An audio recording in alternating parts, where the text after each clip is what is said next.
Hello, my name is Nikhil, and today we will be talking about alternative medicine. Good evening, Ms. Alka. Good evening. Could you please tell us a little bit about what you do? So I'm a registered clinical herbalist and also a certified nutritional therapist. I also do come from a pharmacy background. I'm a pharmacy compounder and help pharmacists to develop and also work with the specialty medications. Mostly our practice is basically attached to our wellness center with our pharmacy. So what we do actually as holistic practitioners or alternative practitioners is looking into the root cause of a particular person's body if he's facing a particular diseases or particular ailments. So we do not treat anything as a disease. We focus more onto a person why he has that disease. And that's how the whole journey starts. Could you tell us a little bit more about what do you enjoy the most of being at the practice? If a person is facing an issue chronically for many years and you don't have an answer for that, first of all, every person or every body has his own way of reacting and telling you that something's going on. We have people coming to us saying that I know that something's wrong with me, but I'm not getting an answer. And our job is to analyze and get that answer from our side into the roots of it to know exactly why that person is facing that issue. And that's what I like the most. That's the most enjoyable part. And when somebody is recovered fully, which takes sometimes months or years, but when they come with the satisfaction, gives us the satisfaction of giving the services. No matter the time frame of how long that takes. It doesn't matter. Or it's not like a quick fix for anything. You have to have patience. You have to have a dedication when you are going for alternative medicine, because there's a lot of diet involved, there's a lot of lifestyle changes involved, and there is a lot of commitment towards your changes. So once you're ready for that, you are definitely going to succeed. You work as a clinical herbalist and a nutritional therapist in Northern Virginia for many years now. Could you tell us a little bit about mostly why people come to see you at the practice? So the most common issues which we see here, or rather every alternative practitioner I'm sure they are seeing, is first and foremost is the digestive problems. That people come with you like, I'm not digesting my food well, I'm having this issue of, and everything, or I would say each and every health problem start with your digestion. If you are not good in your digestion, if you're not digesting what you eat, that's going to cause further issues. There are multiple terms. You must have heard about leaky guts. You have heard about chronic issues people facing the issues related with skin, related with their bones, related with various different kinds of arthritis, or even anybody who is not having good sleep at night, facing a lot of unstable lifestyle, or pains and aches. Everything just focuses on your digestion. What you eat must get absorbed, and what is not needed for your body must get eliminated. So I would say digestive issues are the most common ones which are seen. And following up with that, especially in our area where we live, it's in the fast-pacing or the fast-paced world. So we see more teens or the young people having the hormonal problems. And that's I would say, top two things which I work with in my practice. Because everything that, a lot of the problems that a lot of people have nowadays, it's mostly related to what they eat. If you don't eat properly, then a lot of these problems Absolutely. come. And we have seen that there are most industries like an IT professional industry in our area. We are in a metropolitan city. And the life is fast. It's like fast food dependent. Yeah, very fast. And that's how the whole problem starts. When a person approaches you with a digestive issue, what is the most common alternative approach that you're able to suggest to your clients? As I said, we live in the fast-paced life here. So people do not have, or rather mainly the household ladies do not have enough time, because they are professionals as well, enough time to cook for the family, for themselves, and as well as for, I would say, the kids or even the teenagers, whoever they are. It's like go continuously on their feet. So when somebody comes in with a simple issue, you can say gas or a bloating. So it could be a possibility that you're just grabbing a simple acid suppressant from the over the counter, and then you are on that for a longer period of time. When you feel like a heartburn or anything like that. But every medications or every approach you have does come with the different needs of your nutritional values as well. They need some additional nutrition at the same time. Or just to give you a simple example of how to fix the digestive issue, first thing we need to see if a person is having any kind of an infection he's facing inside, or any kind of a parasitic or microbial growth going inside. Does he have enough stomach acid to digest the food, which is not going to cause further complications. Because most of the time when you are lacking in your digestive acid or your hydrochloric acid in your stomach, that's the time when the bacteria have a full, you can say a full room to rather grow in there and then actually pass on through those barriers, which we call it as leaky guts, where the body actually responds towards that and causes different other health issues, including the inflammation. So for our approach is, first of all, to see if the person is digesting well, if he is creating enough enzymes and the hydrochloric acid to digest the food, and if not, then fix that issue first, controlling the inflammation, then repairing the gut with some gut repair herbs, and there are some nutritional supplementation, and the most important is the food changes. So that's like a basic approach for us. This takes time, takes the dedication. So if you're ready for that, that is something which is doable or fixable. So you don't have to reach every time for the over-the-counter alternatives. Mm-hmm. You have also mentioned that one of the most common health issues people have come to you for is also hormonal imbalances. Could you maybe talk about that for a little bit? So the hormones, they play a big, or rather a major role in our body system. And we have, throughout our life cycle, we have 3 major stages. So the stage where we can come to the puberty, where the hormones are the most powerful thing to handle. Then it's our fertility years, and then towards the end, where there is an age where it's more going into the menopausal. And don't forget that as women go into the menopause, men also go into those categories. So their hormones are changing at the same time, just like women do. So menopause is like that older age when people start to slow down. Like older age, yeah. So it's not just women who have to focus on their health.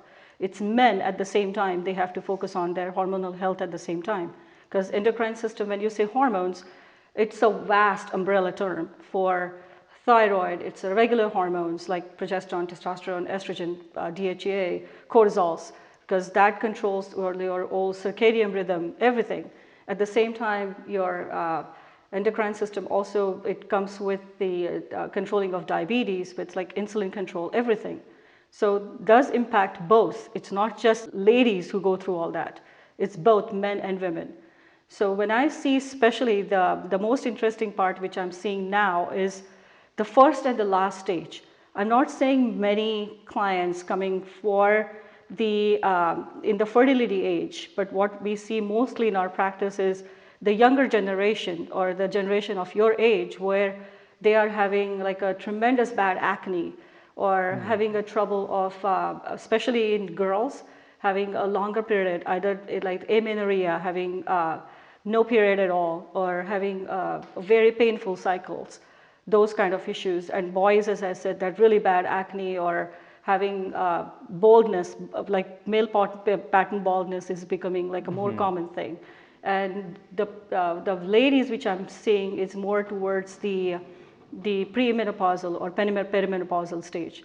Surprisingly, this is something I would definitely want to mention, that unfortunately the men are not aware, or rather they don't take much interest in the topic, where when a woman goes through a menopausal stage or perimenopausal stage, they exactly don't know what's happening with the women's body.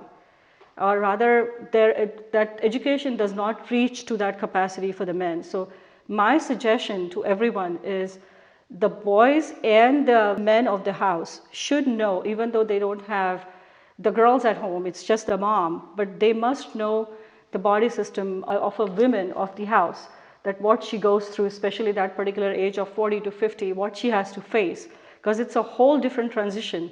Just like in the pregnancy, that's a whole transition. The same way when you go into the perimenopausal to the menopausal, it's a huge transition for her as well. So if they both understand each other, and the kids know, or other as teenagers going fertility side or the maturity side, they must know or understand what a woman goes through. So those are the cases which we see most when it comes to the hormonal imbalances. For the menopause stage, around what ages approximately would that be for both men and women? Yeah, so menopausal stage usually starts about, I would say, if the certain age over here in the United States, which is seen about 52 to 53, but perimenopause, which is a menopause before, it's a beginning stage of a menopause. It can start as long as 10 years before. So a woman is actually facing those issues like as long as 10 years before that 52. So maybe around 40 or 42. People are actually, or women are actually seeing or facing that. Same thing with men too, but men are not that open to talk about it. And even though we are in the very high educated society, there is still a lack of knowledge, still a lack of openness from men to talk about that. What is the main cause for these hormonal imbalances? So hormonal imbalances again come first and most important is having unhealthy diet. If your diet is not well, if you're not nutritionally dense or rather perfect, it does impact your digestion. Second thing, because what you eat must get absorbed to work the whole body system together. It's like a whole machine. Like if you take an example of your car, if one part of the car is not working well, slowly the whole system goes down. You need the regular maintenance of giving good oil. You don't put the bad oil in the car. If you have a high maintenance car, you need to have a good oil to start with, or a good gas, we put it in. So it's the same way with our body, that if it is not maintained, or if you have wrong choices with your food, I would say everything starts from what you eat. And unfortunately nowadays, because of our soil quality, because of the most industrialization which we see, the soil quality has started depleting. So we are not getting the full nutrition from what we eat. Sometimes there are some key, I would say, nutritional supplementations needs to be added in your diet at the same time.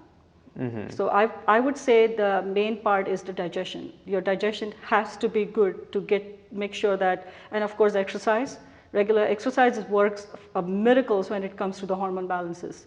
So exercise, regular good sleep, your digestion, and the amount of water what you take. So you must hydrate yourself well. And those are the 4 things which we commonly see when people come to us with any complaints, that either one of them, 1 or 2 things are lacking in their case. So that needs to be fixed first. Food is not very much a problem. There's a lot of abundance of food. But would the quality of the types of food you're eating also impact, such as quality of amino acids you're taking in, quality of carbohydrates and proteins as well? Absolutely. Yeah, that's what I'm saying. That nowadays, as we are in the area where we live, is like fast going, and you need to be on your feet nonstop. So now commonly when we come home, it's our daily routine sometimes that when you ask a client how many times do you actually cook at home, so it's because of, it's not just it's not intentionally done, but because of the lifestyle they have. It's like once they come home, what they do is grabbing something from the refrigerator and just making it for the family. So instead what we teach them is by giving some certain meal plans, that okay, there are some suggestions that you can start preparing certain things ahead of time, maybe during the weekends, where you can shop well, do the preparations done, pre-preparations like grinding things, making some basic, especially the Indian food, if you're making some basic curries and all at home, keeping it ready for another 3-4 days, that helps. But at least you're cooking at home or making some good home-cooked meal. What kind of testing or tests do you offer at your facility to find different ailments with people? Yeah, so we have lots of options which have different comprehensive testings. That includes the GI map, which gives you a broader information about, it's a stool test basically. That's diagnostic lab that provides it. So it gives you the broader idea about fixing the digestive issues, if there is any SIBO going on, if there is any dysbiosis going on, even any autoimmune triggers, because it's a very, very deep and vast testing on if there is any parasitic growth going on. So that's one thing. Then we do have organic acid tests, which is a urine test. That gives you an idea about another autoimmune triggers or in general health. Also, we have blood work. We are attached to one of the other practice, and we have a phlebotomist which actually do the blood works for us. So that's for micronutrient testing. So micronutrient testing is pretty interesting to know exactly, and that's very helpful for people who are athletes or who just want to take a good control on their health to fix the things at the right time. The one thing I definitely want to mention is I recently started offering a test for genetic testings, which is 3x4. So genetic testings are more, and that's fascinating to me because that gives you especially the younger generation, about their blueprints, that what they get as a human being, that what your genes are and what you're prone to in future, that if there is something lacking right now, what needs to be done nutritionally with the food categories, or what are the possibilities in future that you will face with certain, and I'm again saying may, I'm not saying you will, but there are things which you can fix ahead of time before, or like preparing for the storm before it actually comes, so you won't get affected. It's like you know that the rain's going to rain, but if you have an umbrella with you, you go out with the umbrella, you are safe. It's that type of a broader looking at that picture. I heard that My Doctor's Pharmacy is moving to a new location in the middle of this year. I've heard that you are also expanding your wellness services in many different directions. Can you briefly talk about that? Absolutely. And I'm very glad and rather excited to be the part of the My Doctor's Pharmacy team. And we have our wellness services, which are under the name of Juno Wellness.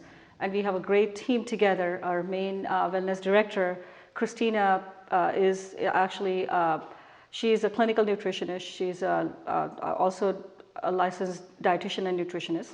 And we also have a registered dietitian on board, and myself as a clinical herbalist. So we work as a team. And with the new location, it's a fabulous idea. Our owner, Omar Shohaiber, has its great vision, and he himself being a doctor of pharmacy, he has a great vision that everything should be under one roof. So we have like a huge area where we'll be dividing into different spaces, where we have pharmacy as a separate entity. Then we have our compounding lab, where we actually focus on the specialty medications. And that's a complete different, again, that's a complete different approach, that more personalized medication, whatever is being needed. But that's more onto the conventional side. But when we talk about the alternative side, this is something which I think first time in our area, which we are introducing, is the Herbal Apothecary. So besides having a huge practitioner brand options for people clinically, then we will have the meal plans according to designed for their needs. We also have an Herbal Apothecary, which is an older concept, which we are trying to bring it back in our area, where you will see all three different systems, like traditional Chinese medicine, which we call it as TCM, then the ancient Ayurveda medicine from India, and at the same time the Western medicine, or the Western herbal medicine, you can say. So all these three systems we are joining together, and we'll be having herbs from all three different systems, and then according to the personal need, we'll have some formulations maybe ready at the same time from our manufacturers or from the suppliers. So we'll have loose herbs, we'll have capsules, we'll have some powders ready, we'll have some formulations ready, and that's again a new concept which probably is new in our area. I know there are some apothecaries probably out of this Northern Virginia area, but in Northern Virginia, this is a new concept. So it's much more efficient because you get the medications right then and there. They don't need to go anywhere else. Yeah, so exactly. So the herbs are right there, whatever has been needed for any acute situation, for any chronic maintenance, everything will be right there. And even if they are required to go nutritionally, if they want to fix something, if they want to make any diet changes, we have registered dietitian on board. If they need a meal plan, we have clinical nutritionist on board. So it's everything under one roof. Naturopathic practitioners are not covered by insurance companies. So for your practice, how much is it, what's the approximate cost for a consultation, and how long do they generally last for? Good question.